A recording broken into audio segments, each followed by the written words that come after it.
Hey guys, we're back here live in the bait lab, and today I'm going to be kind of going through how to clean a couple different species of bottom fish. Today yesterday, like I said, we had a great fishing trip out of Westport. Actually stayed really close inshore. Fished about the 100-foot line. When you come out of Westport and you kind of head north, there's quite a few rock piles in that 100-foot line. I don't know exactly how far offshore that is, maybe 3-4 miles at the most, if that. But as you head north along that 100-foot line, there's little underwater outcroppings all along there. And we kind of stayed close to the marina, and we were able to hammer out a 5-person limit of lingcod and put a dozen or so sea bass. This is a black rock fish. This is what most of us just call sea bass. Put a dozen or so of those in the boat, and we really went out and focused on lingcod, and these were kind of a byproduct of the lingcod fishery.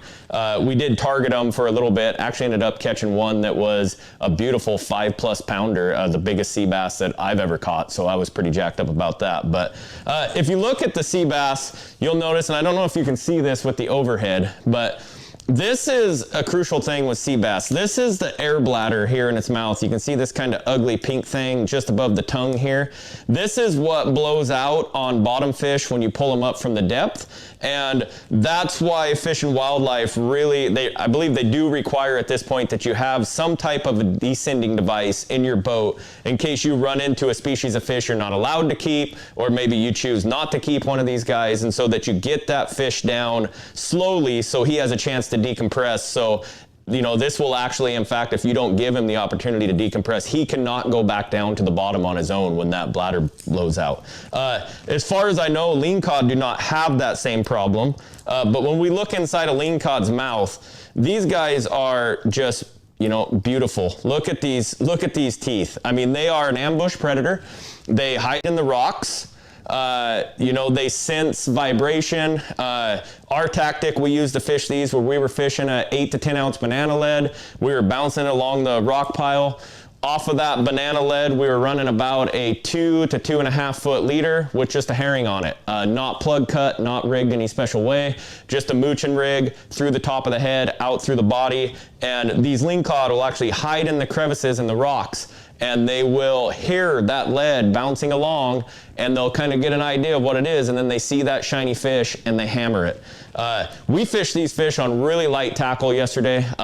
Realistically, for a comparison, a steelhead rod.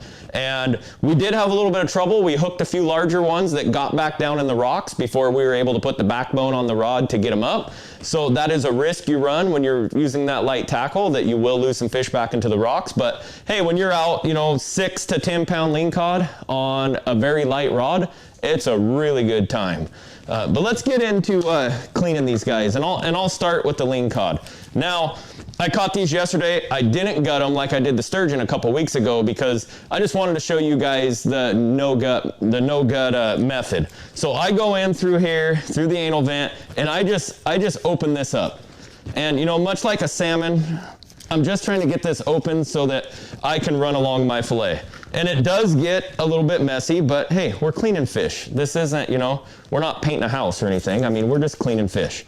So slit it open, there you see it there, going right back behind the gills, right behind this main front fin right here, and just run that diagonally down into that backbone, okay? And then we're just gonna run that backbone all the way back, keeping it going until we get out to that tail and come off of the tail. And that easily, we have a beautiful fillet.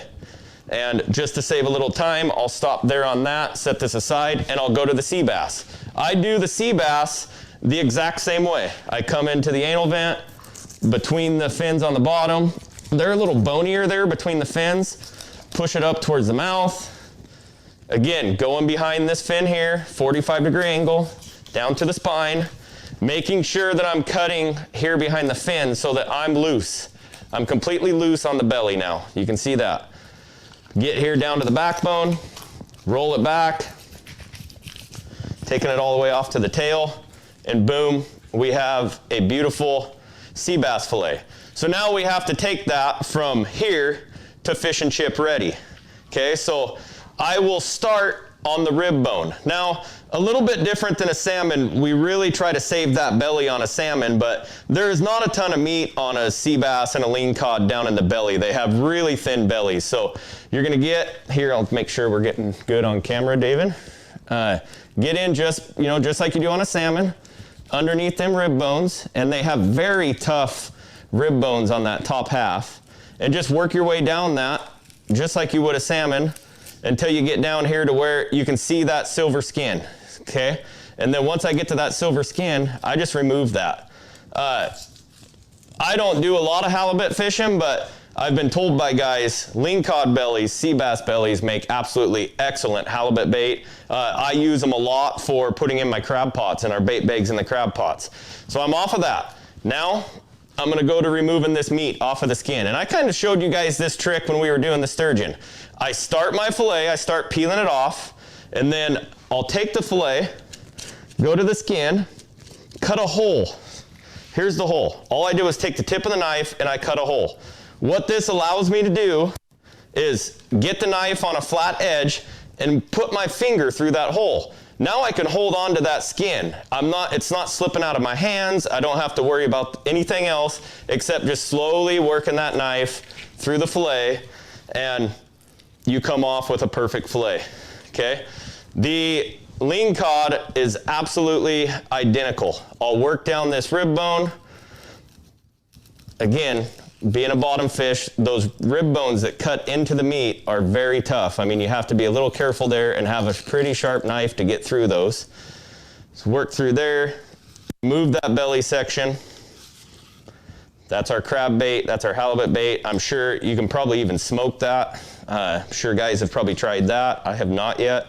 And then I go right back to this fillet, kind of dig my finger in, working from the nail, so I can get the fillet started. And that's exactly why I cut this hole, because they're so slippery to get the fillet started.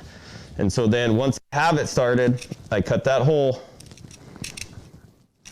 Kind of hard on the rubber mat, but I get that hole cut, get my finger through it, and just slide that knife right along that skin and make a beautiful fillet. Now I actually take these as I pack them up.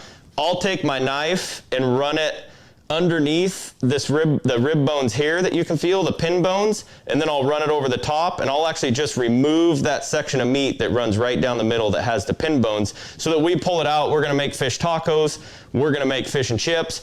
I don't have to worry about bones at all. I just don't want when people are dining, whether it's family or friends, and they come over and bite into a fish taco, to see them digging at bones. It's just not very appetizing. But guys, it's super simple.